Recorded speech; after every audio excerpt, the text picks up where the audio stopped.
Welcome to the World Rally Championship, Part 6.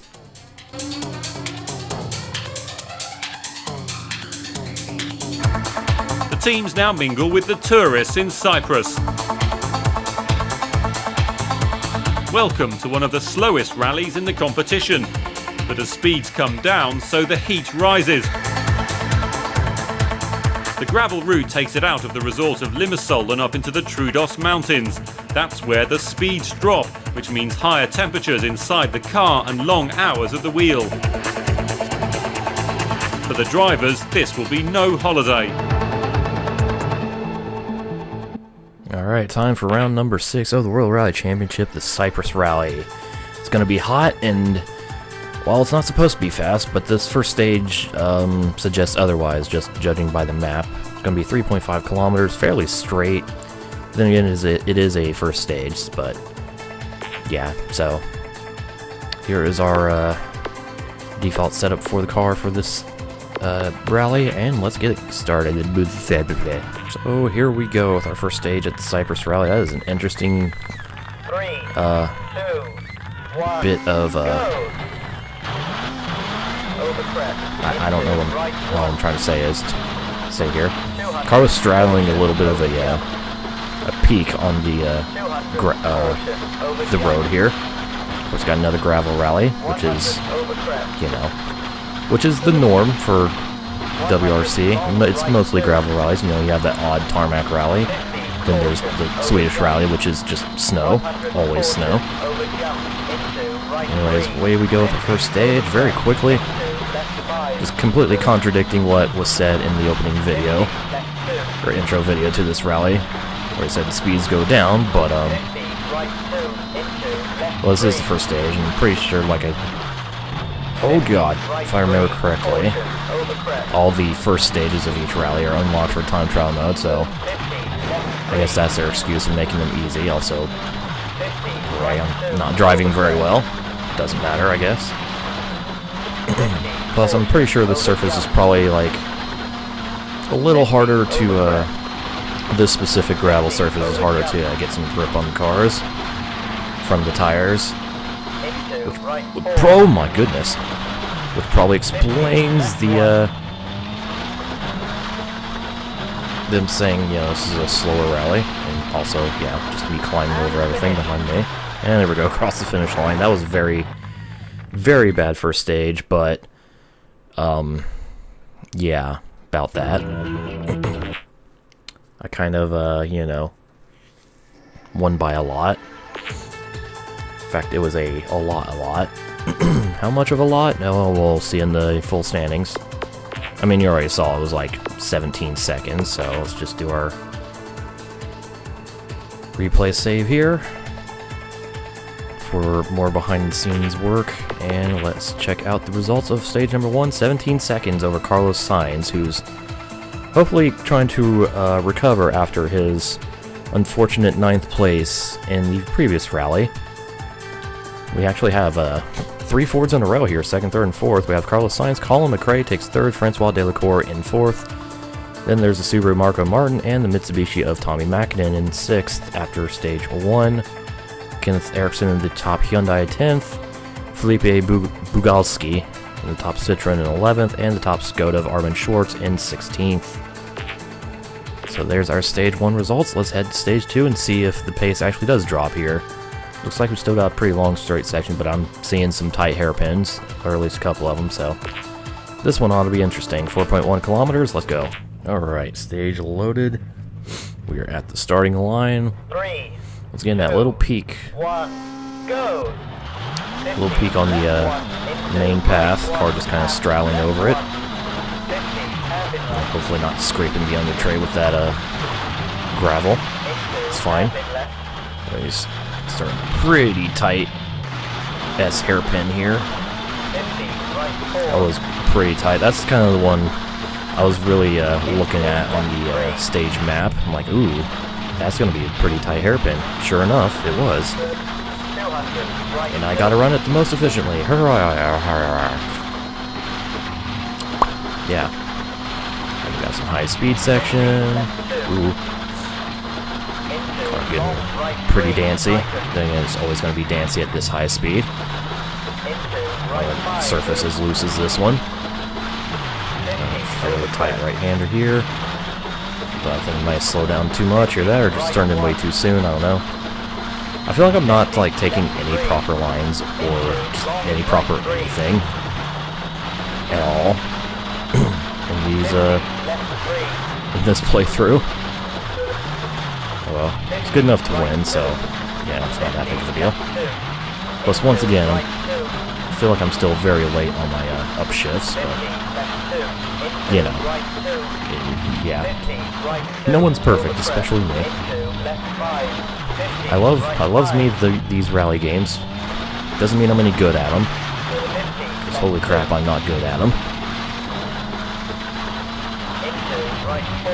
The only rally game I can really say that I'm even like decent at, well, okay, 2 of them. Well, especially 1, but probably 2. 1 definitely is probably Rally Sport Challenge 2, just because of all the shit I had to go through in my Let's Play of that. The freaking... It was an easy game up until the final DLC section, in which case it cranked the difficulty up from like 6, which was as highest at that point, to 20 on a scale of 10. And then Dirt 4, I'm also pretty good at least I like to think so, yeah. Anyways, that's neither these are the WRC, so here's our Stage 2 results. So, yeah. So once again, myself and Carlos Sainz first and second, but no other Fords in the top 6 this time. This time, it's a Subaru fest with Marco Martin, Richard Burns, and Toshihiro Arai finishing 3rd, 5th, and 6th for Subaru. And the lone Mitsubishi of Freddie Loix. There's the other 2 Fords that finished strong in Stage 1. Here's the rest of the stage results. And here are the results of Day 1 of the Cyprus Rally. Have a 24-second advantage over Carlos Sainz. Marco Martin jumps from 5th to 3rd, Freddie Loix goes into the points, and Delacour and Colin McRae drop down a few positions, but still in the points. Lots of Fords and Subarus near the top in this rally. All 3 Citroens together in 12th, 13th, and 14th, nice.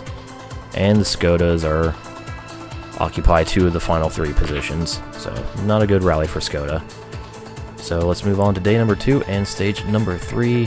Another short one, 3.4 kilometers. Looks like we got a little switchback section in the middle. And let's go. Alright, here we go. Time for stage number 3. Looks like it's going to be early in the morning because our headlights are on, but we also have low sun shining here, so an early start to day 2 here at the Cyprus Rally. Let's just move on into this, very tight hairpin. It was actually tighter than I thought it was. This one's even tighter. Actually tried to downshift in the second gear there. I guess the game didn't register my input. Sadly. Once again, there is a slight delay on shifting, so you can't just, button mash to go from 6th to 2nd in, like, half a second. It's not perfect. This isn't these modern Formula 1 sequential gearboxes, damn it. Anyways, 2/5 through stage, have a comfortable advantage as usual. Honestly, I think at this point everyone's just like expecting me to win every stage, or almost every stage. It's like, oh god, no, we went over the cliff, we dead. Well, shit. So about winning the stage, that ain't happening. But anyways, I think the more interesting thing going on with this championship is the battle for all the other positions in the championship between everyone else. Well, we had our first major accident. It only took me till, the 6th rally, which is actually really surprising to me.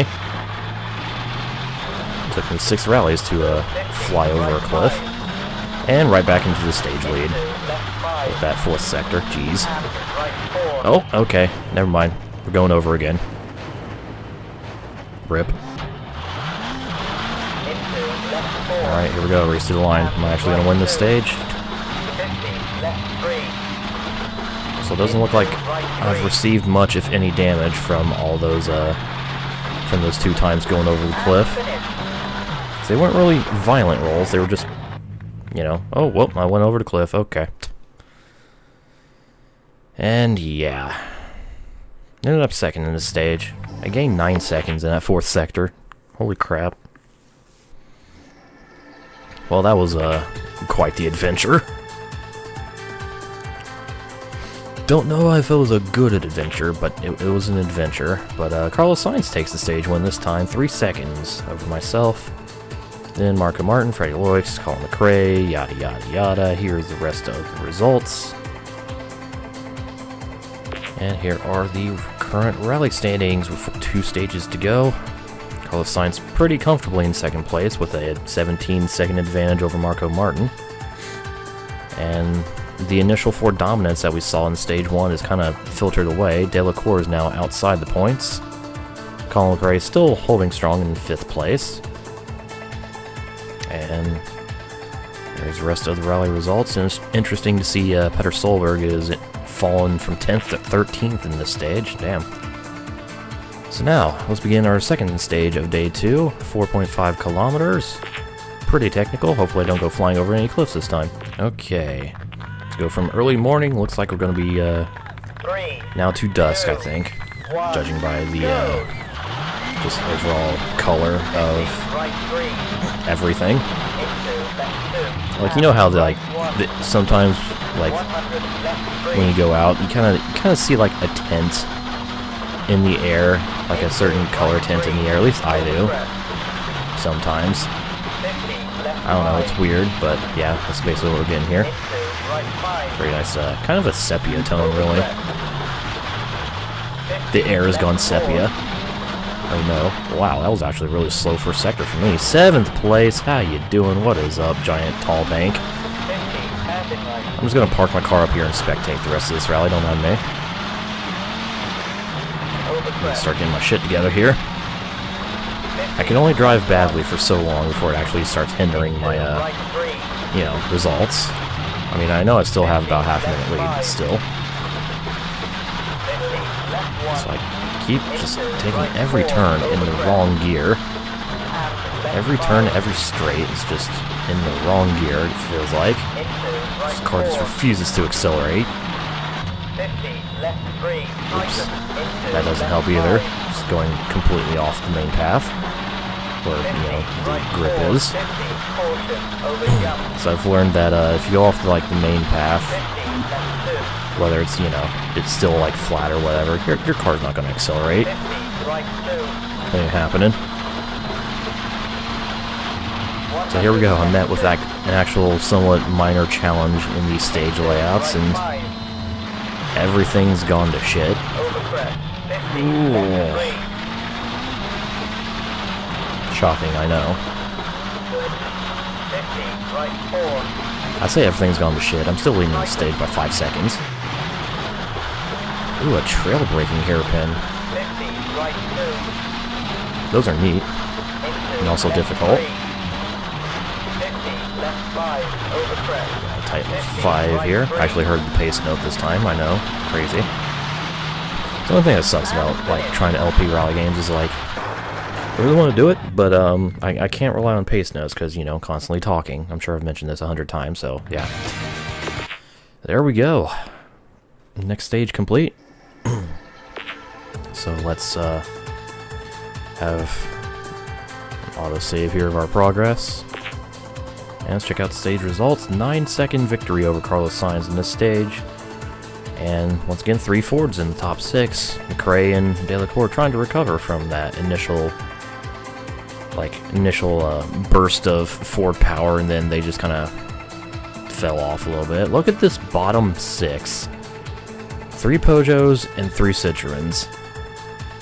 Damn. Wow.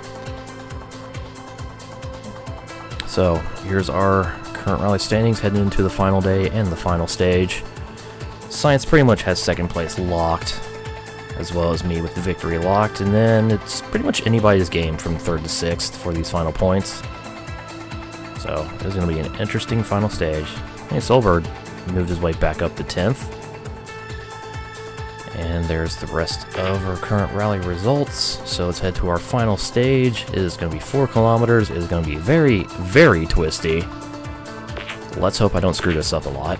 Alright, so here we go. Final stage of the Cyprus Rally. 3, 2, Ready to go. 1, go! I, as Marcus Grunholm, the very dominant leader of the 2001 World Rally Championship, at least in this game. Ready to go. Alright, here we go. Now we're getting into the really twisty bits on the final stage. Of course, it should be the most difficult because it's the final test. I don't know. Ooh. Actually got beat by half a second by Colin McRae in this first sector. Just trying to be careful because of that stuff right there. The stage will not, I can tell the stage is not going to be forgiving at all in any way, shape, or form. So I'm just going to try my best. Sun is blinding me. Smooth, gain 3 seconds in that sector over McRae. Holy crap, that was some big air time. That was a lot more air than I was expecting. Here we go. Now we're getting to some really rally stuff where the stages just twist and turn everywhere. Damn it! Went over another bank. Crap. Alright, so that's my third car reset of this rally. And prior to this, I had a total of 0. So, this is going well. Going very well. Hooray. But I'm still leading the stage. It's fine. Out of all that, I only lost 2 seconds. You know, as you do. It's like, oh no! Marcus Grunholm has fallen over the edge of the road. It's okay, you only lost 2 seconds.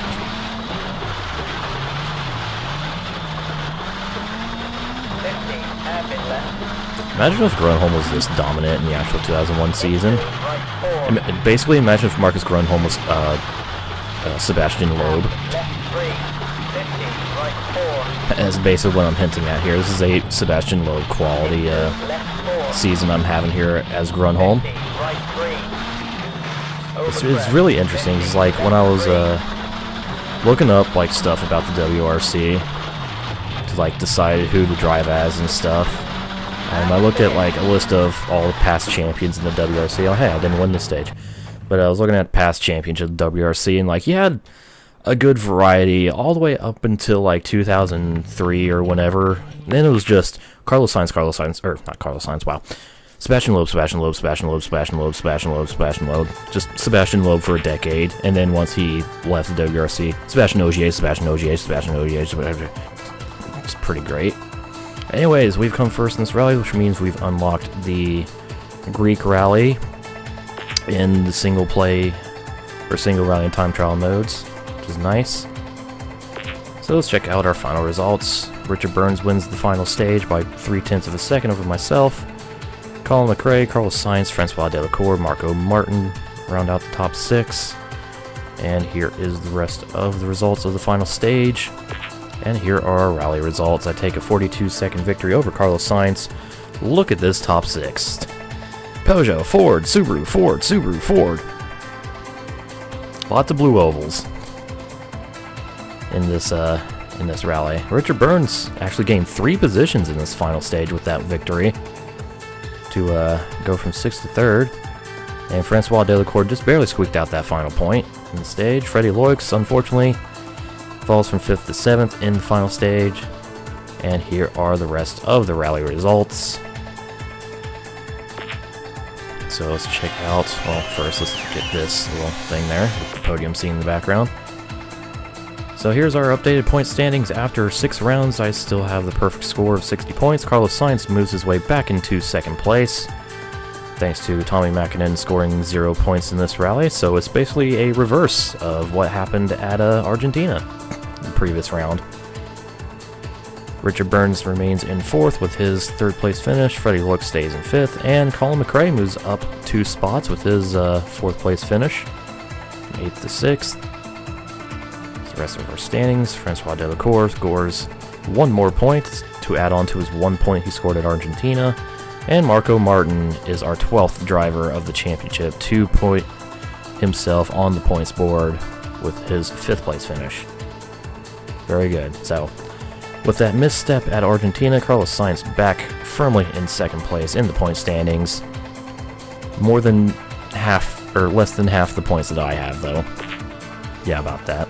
Anyways, manufacturer standings. Somehow Mitsubishi ends up scoring 3 points in this rally, despite only having Peugeot, Ford, and Subaru represented in the actual points, but once again, I don't understand how this is scored, so I'm just gonna roll with it. So, Mitsubishi holds on to 2nd place with those 3 points. Ford closes the gap very much so, though, gaining 6 points. Now there's only 2 points separating those two. And Subaru remains in 4th place, extending their lead on Hyundai, with Skoda still in 6th, and Citroen still with 0 points. So that'll conclude this segment of the World Rally Championship. Thank you for watching, and stay tuned for round number 7, the Greek Rally, I think.